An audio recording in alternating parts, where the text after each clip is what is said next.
Diyor aka necha yoshdasiz? Men 26 yoshman. Yoqub aka siz necha yoshdasiz? 41 yoshda. 41 yoshda. Qanday bosh rollarni, kinoda qanday bosh rollarni o'ynashni orzu qilasizlar? Endi bosh rol berishamikan yo'qmi? Aktyorimiz agar bersa o'ynaymiz. Bosh rolda shu mafiya rollarini, shu bir nima deydi?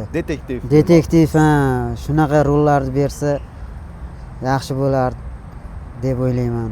Balkim hozir sizlar o'zlaringiz hayotlaringizdan kelib chiqib qanaqadir ssenariy yozib alohida kino qilishlari ham mumkin. Nima deb o'ylaysiz o'zi? Hayotlaringiz qay darajada qiziqarli? Endi hayotimiz mana intervyu TVga intervyu beryapmiz, balkim erta ko'rishsa endi o'zlari baho berib, bahosini shundan bilamizda qanaqa qiziqligini. Shunday. Xullas azizlar, biz Diyor aka hamda Yoqub aka bilan juda ham katta intervyu qildik. Bu intervyumiz yo erta yo indin YouTube'da Intervyu TV kanaliga joylanadi. Jarayon qanday bo'lyapti o'zi? Yoqayapti? Jarayon zo'r bo'lyapti. Men bunday kutmagan edim. Qiziqarli. Nima deydi? Kutganimdan ham ziyoda bo'lyapti.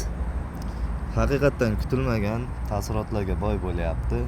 Hamma narsani ochib tashladik, hamma narsani ko'rsatyapmiz. Qanchalik qiziq bo'lsa, tayyorgarlik yo'q-da, nima deydi? Hayotiy jarayonimizni qanday bo'lsa shundaycha olinyapti-da. Zo'r. Xullas erta yo indin xudo xolasa YouTube kanalimizda ko'rib qolishlaringiz mumkin. Rahmat. Like bosib, izohlarda faol bo'linglar.